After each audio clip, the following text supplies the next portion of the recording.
Greetings, everyone. Sorry, it's been a little while since I've done one of these. Been very busy, but I'm very excited because today I'm going to do something a little bit different. Now, normally I do album reviews because I love albums and I love media and I love entertainment and I love just chatting away about it. But today I'm going to do a video on something that I wanted to do for a very long time. Short story long, when I was first getting into music, and by that I mean when I was first getting into trying to do music, there were two figures that stood out to me as being role models, I guess. These couple guys that I would look up to when it came to finding my range, finding my voice and my style, how to phrase certain things, and really just overall vocal delivery. I think there were two people that really made an impact on me. And at the time, this was back in the late 90s, one was the singer for Soundgarden, Chris Cornell, and the other was the singer for Stone Temple Pilots, Scott Weiland. If people ask me who my biggest influences as a vocalist are, my answer will always be Scott Weiland and Chris Cornell.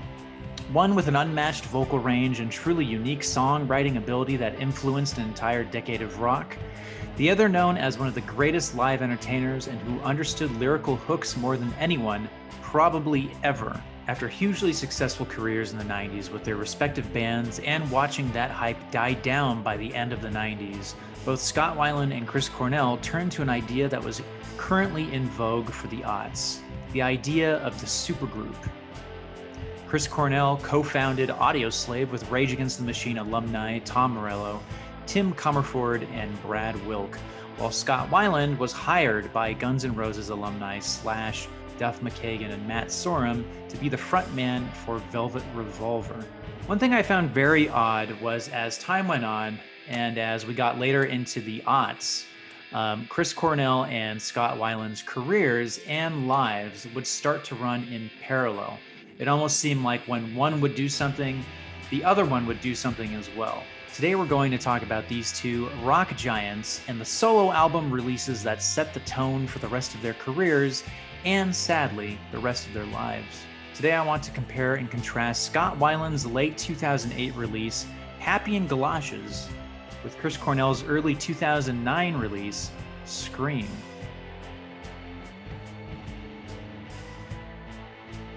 In 2008, two of the biggest names from the grunge and post-grunge era were switching gears.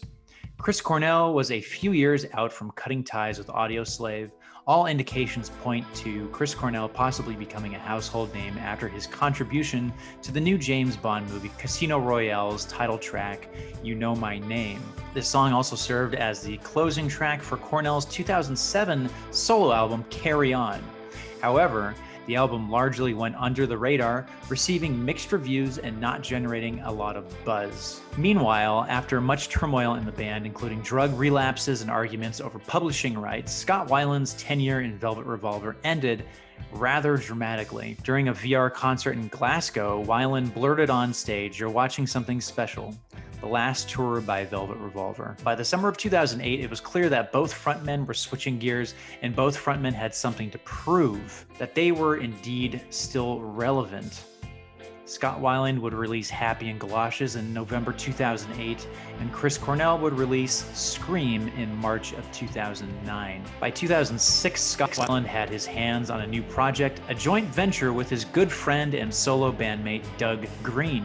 It would be a record label under the moniker Soft Drive Records. The flagship album for this label?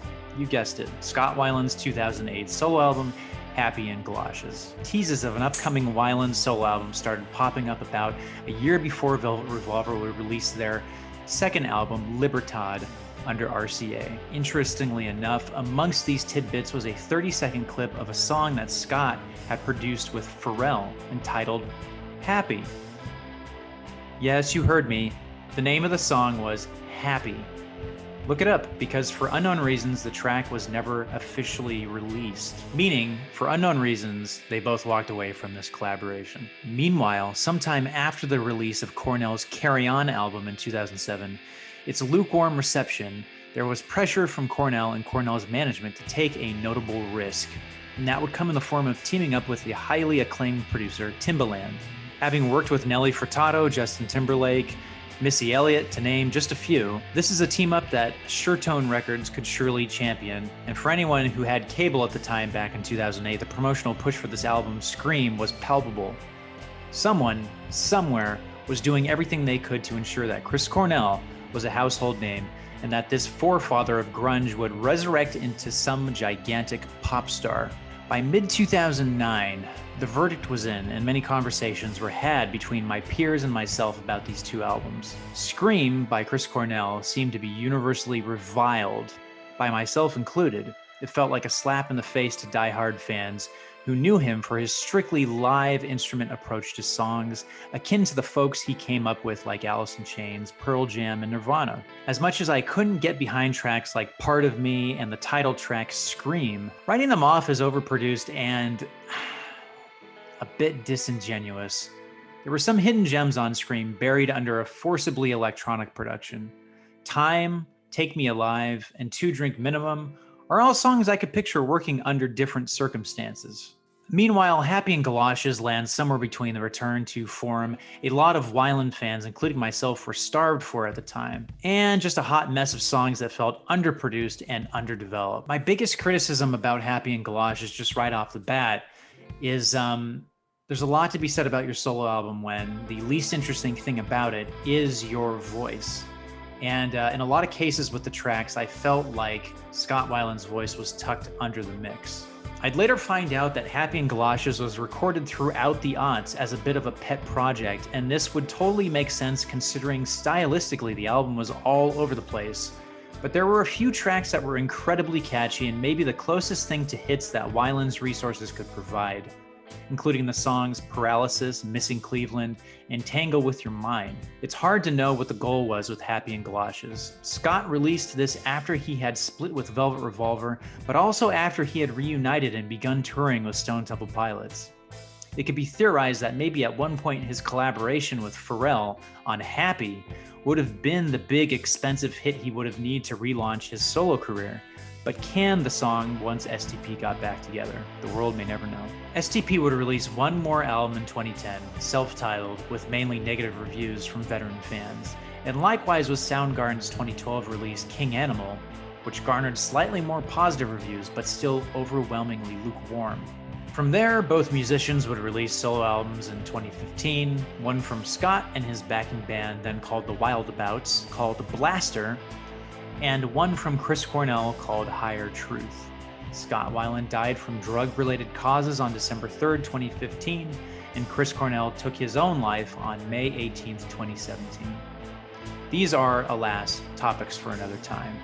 It's often said that age is a killer when it comes to music careers, specifically that entertainers are always fighting a possible expiration date when it comes to relevancy from the moment they break into the mainstream. The constant need to reinvent oneself is not an easy task, even for some deemed too big to fail. Somewhere between individual creative intuition and corporate funding and promotion lies the perfect recipe for a career facelift.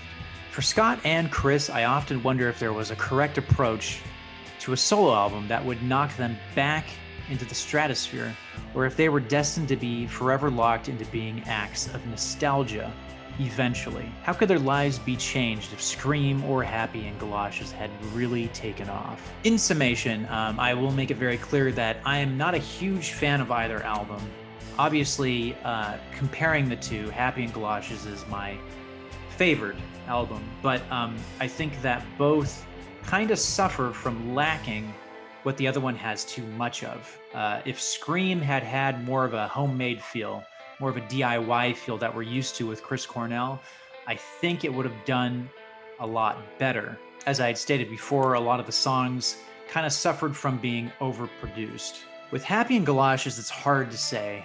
I almost feel like Happy and Galoshes feels a bit too DIY. And for fans that love STP and love Velvet Revolver, it's almost lacking that polish that those two bands have. If Happy and Galoshes had a bigger label behind it, possibly Atlantic Records, I think it would have done better. especially when it comes to distribution and visibility. Anyway, that's all for today, folks. Thanks for listening. I would love to know if there are some artists you can think of that have lived parallel lives and lived parallels in their careers. I think it's really fascinating. You get these different musicians from different eras that kind of go down similar paths, whether it's through their record labels, whether it's intentional or not. I think Chris Cornell and Scott Weiland are a couple of the best acts from the 90s. And it was great that they were able to continue on with their careers the way they did, but ultimately very sad what happened to them. The latter half of the 10s was a bit of a tragic time for losing a lot of very special musicians, especially singers and frontmen. One often wonders what would happen if we could hear another Scott Weiland album, or if we could hear another Chris Cornell album. You know, what would they be up to nowadays if they still had that canvas in front of them to map together their next piece of art? But at the very least, it's always nice to come back to what they've done, whether it's with their bands, their solo acts, their super groups, whatever it may be. At least we'll always have that. Anyways, take care of yourselves. I look forward to reading your comments. Let's definitely have a discussion.